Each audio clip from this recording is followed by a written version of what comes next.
Guys, এটা হচ্ছে শিক্ষিত।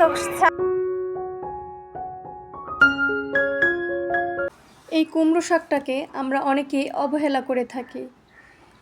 এই কুমড়ো শাক যদি আমরা ভাপ দিয়ে, চিংড়ি মাছ দিয়ে বা এমনিতেও যদি ভাজি করে খাই, এটা কিন্তু অনেক সুস্বাদু একটি খাবার এবং পুষ্টিগুণে পরিপূর্ণ এই কুমড়ো শাক।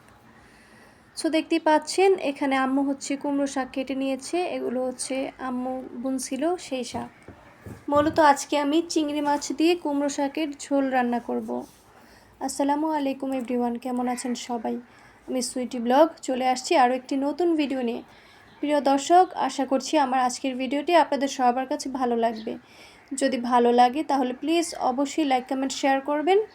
যারা চ্যানেলে নতুন অবশ্যই চ্যানেলটিকে সাবস্ক্রাইব করে দিবেন প্লিজ। ভিডিওতে যদি কোনো অ্যাড আসে তাহলে অ্যাড স্কিপ করবেন না। দেখতেই পাচ্ছেন এখানে হচ্ছে আমি মশলাটাকে কষিয়ে নিচ্ছি। দেন হচ্ছে যা যা দেওয়া দরকার সব কিছু দিয়ে দেবো একে একে। হাফ টিস্পুন হচ্ছে আদা রসুন পেস্ট এখানে আমি দিয়ে দিয়েছি। এখন মশলাটাকে আমি ভালো মতো কষিয়ে নেব। আর হ্যাঁ প্রিয় দর্শক, অবশ্যই মশলা কষানোর পরে শাকটাকে এখানে দিয়ে আমি শাকটাকেও ভালো মতো কষিয়ে নেব।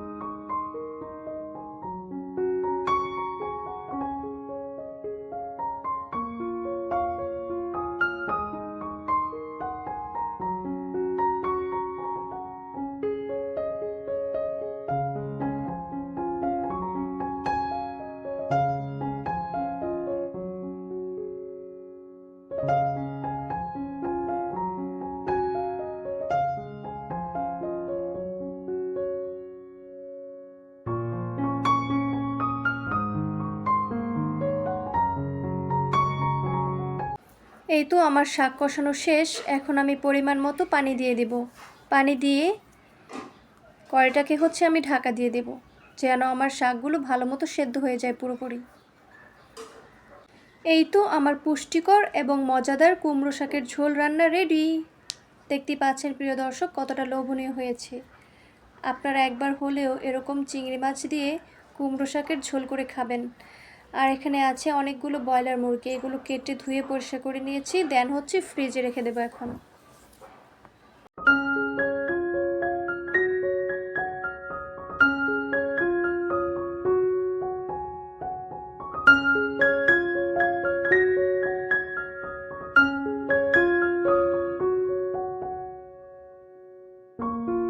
আর এখানে আছে দেশি চিংড়ি মাছ। সো এগুলোকে আমি ধুয়ে পরিষ্কার করে নিয়েছি। এটা যখন আমি ধুইতে গেছি, বাপরে বাপ, এত ময়লা ছিল। কোত্থেকে যে এই চিংড়ি মাছে ময়লা আসে। মূলত এটা হচ্ছে দেশি চিংড়ি মাছ, এজন্য এটা এত ময়লা ছিল। অনেক সুন্দর করে পরিষ্কার করে ধুয়ে তারপরে হচ্ছে আমি কেটে রেখেছি এটা। আর এখন একটি স্পেশাল রান্না করতেছি। এটা যে এত মজা হবে আমি ভাবতেও পারি নাই। মূলত এটা হচ্ছে টাটকিনি মাছ। মাছটাকে হচ্ছে আম্মু রাত্রে লবণ মেখে নর্মাল ফ্রিজে রাখছিল। এখন এটা হচ্ছে করলা দিয়ে আর আলু দিয়ে হালকা একটু ঝোল করে রান্না করব। এটা খাওয়ার পর আমি অবাক হয়ে গেছি। এই লবণ মাখা মাছটার একটু অন্যরকম, মানে ডিফারেন্ট একটা টেস্ট, অনেক টেস্ট। এটা আমার নানু আগে খাইতো।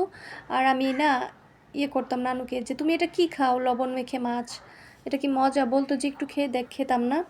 বাট আজকে আমি খাইছি, খাওয়ার পর আমি বুঝতে পারছি আসলে নানুর রেসিপিগুলো অনেক অনেক মজা। আপনারা চাইলে একবার হলেও ট্রাই করবেন। মূলত যে মাছটা একটু নরম হয়ে যায় সে মাছটা হচ্ছে লবণ মেখে নর্মাল ফ্রিজে রেখে দিবেন। দেন হচ্ছে পরের দিন সকাল ওটা ধুয়ে পরিষ্কার করে রান্না করবেন। বেসিক্যালি এটা হচ্ছে করলা দিয়ে, তারপরে হচ্ছে করলা পাতা, শাক পাতা এগুলো দিয়ে পোড়া পোড়া করলে অনেক বেশি মজা লাগে। আর এই সব রান্নাতে না বেশি একটা ঝোল রাখলে ভালো হয় না, মানে টেস্ট ভালো হয় না খাবারের।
প্রিয় দর্শক, আমি কিন্তু মাছটাকে কষিয়ে উঠিয়ে রেখেছিলাম।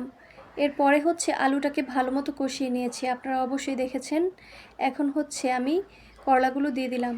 করলাগুলো দিয়ে এখন হচ্ছে এটা আমি ঢাকা দিয়ে দেবো, যেন তরকারিতে ভালো টেস্ট আসে আর সব কিছু ভালো মতো প্রপারভাবে সিদ্ধ হয়ে যায়।